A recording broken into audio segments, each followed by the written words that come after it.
Portland, Oregon, Okay. and I've been living here for the last 11 years. I was living here in Los Angeles. Matter of fact, right in this area in Lawndale. Okay. And then I moved to Oregon because I played for the Blazers 1 year and I liked it up there, and I raised my kids up there. So yeah, and I was working up there. I was in the housing market.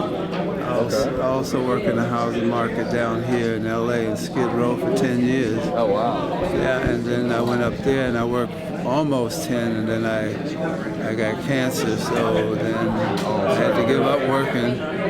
And my kids are all grown now, and they're all over 40 years old. Right. And so I'm just sort of convalescing out in Oregon. I don't get around very much. And this is such a fine occasion that I just had to make it. So How did this idea come up of having this reunion and all that, just as far as the timing goes and all that? I don't know, because Joyce and Bill, the Shamans, they were doing a documentary, and they came up and visited me at my home in Oregon and interviewed me and filmed me, and they did that to everybody, I think. Right. That's a part of the 33 win streak, and that was a good time also. Yeah. What do you remember about, I mean, obviously there's a lot of wins, a lot of good performances, but just when you guys were going through that stretch, you guys take me through that moment as far as what you guys were feeling at the time? Well, actually, before we reached the 20 mark, which I think was the previous record, nobody was really thinking about setting any records. We were just kind of playing the next game, and every game you play, you want to win. So we just kept winning and winning, and I think that's what happened even after we beat the old record. We just kept playing to win. Right. And finally we got to 33, 34, the defending champions, Milwaukee Bucks with Kareem, stopped our record right there. That game, I mean, I know statistically it wasn't the best shooting performance, as far as the team goes. Do you remember, I mean, obviously Milwaukee was a good team, but do you remember what just kind of led to, I guess that effort that didn't go your guys' way? Well, I really can't remember how we felt. All we knew that we wanted to win the game, not so much for the set 34, but just to win another game. Every game we play, we want to win.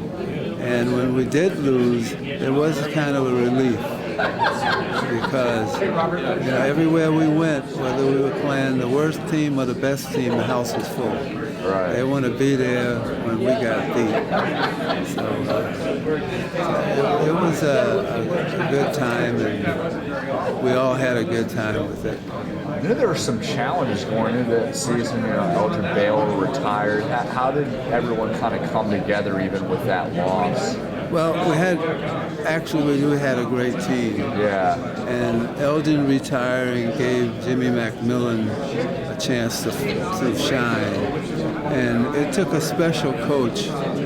Bill Shaman was a special coach to deal with the personalities and the abilities that some of the players had at that time. Yeah. Because not everybody was easy to deal with as Jerry West.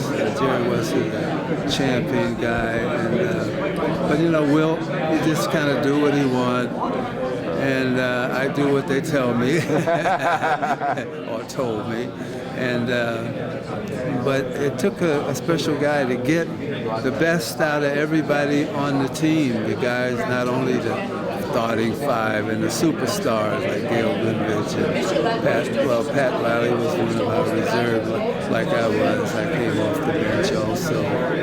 And it took a different kind of a coach, not a yeller and a screamer, but a coach who knew how to deal with each person on their level. Yeah. That's how did he do that? Well, Bill had it. I don't know how he did it. Yeah. I have to talk to him about it, but he did it well enough for me. Yeah.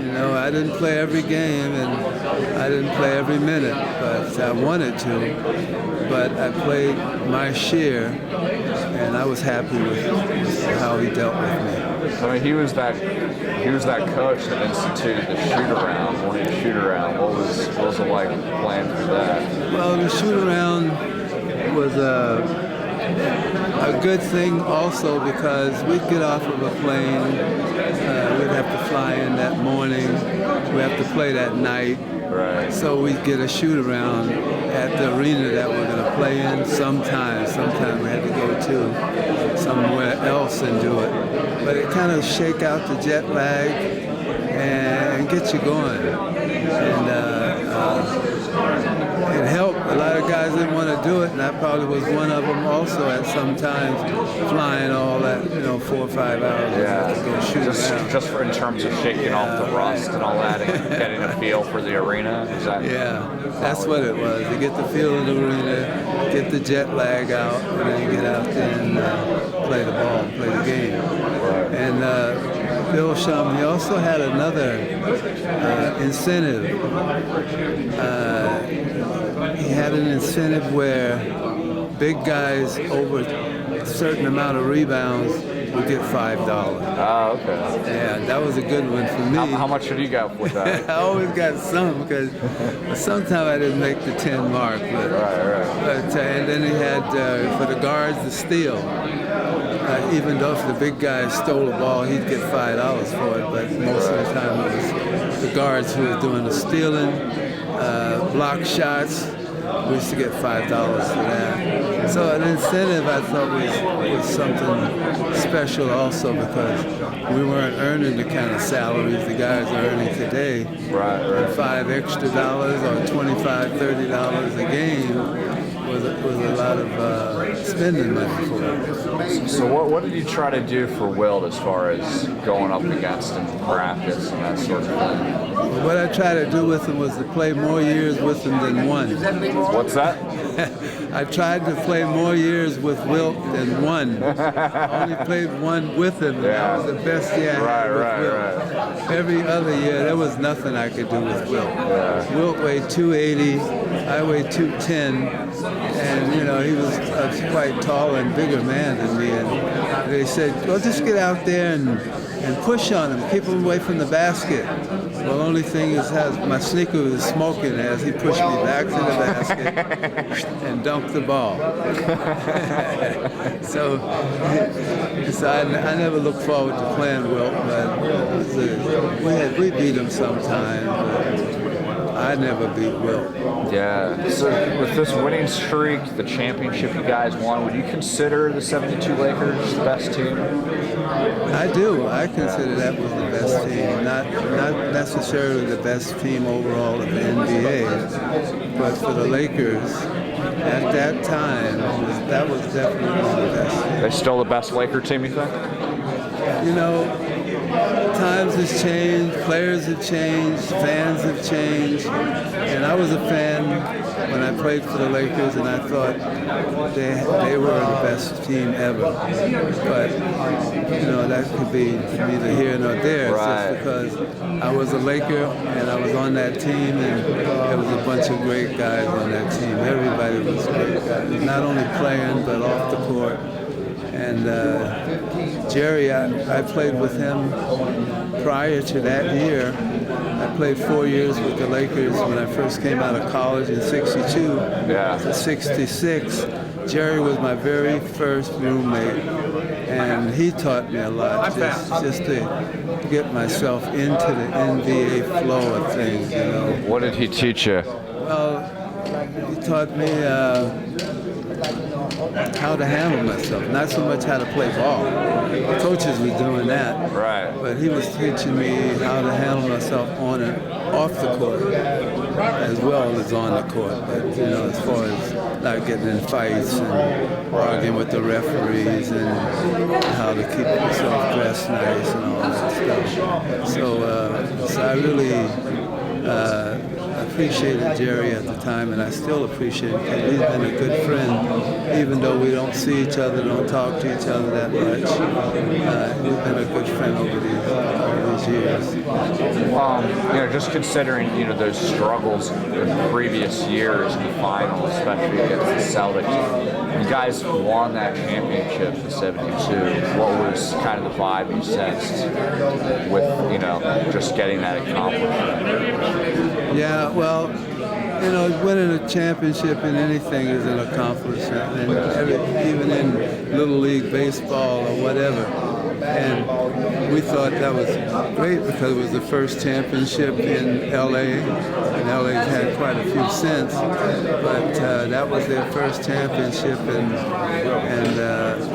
when you're playing basketball and you're shooting for the stars, and once you get the stars in your hand, now what do we do? It's just like, it's over, we won, and there are some repercussions from winning, like people want you to come out and speak, so they give you a little money for speaking to their groups and stuff like that.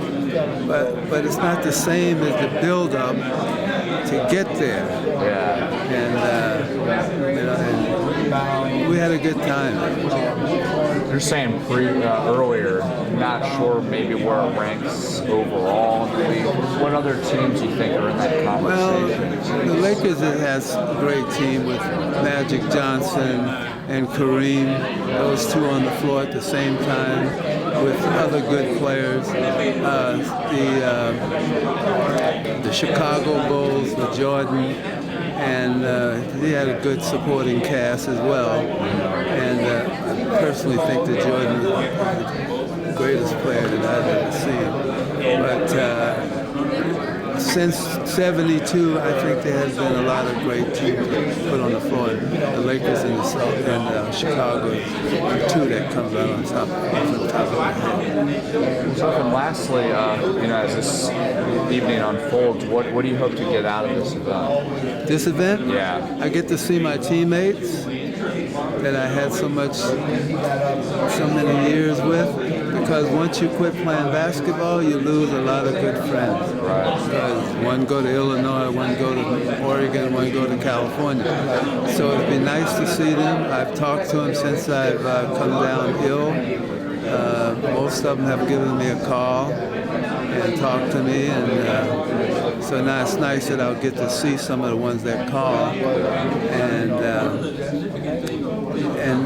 just remembering 1972, 33 straight in the championship. Most of the guys on the team, when's the last time you've seen them? Actually, I don't think I've seen any of them. Oh, we had a reunion. I think it was a 20-year reunion. 10 or 20-year reunion. 10 years ago. Yeah, something like that. We had a reunion of that team, the championship team. Nothing specifically about the 33 straight. That was about the championship team. And we had that at the, I think it was either the Forum. The Forum? The Forum, yeah.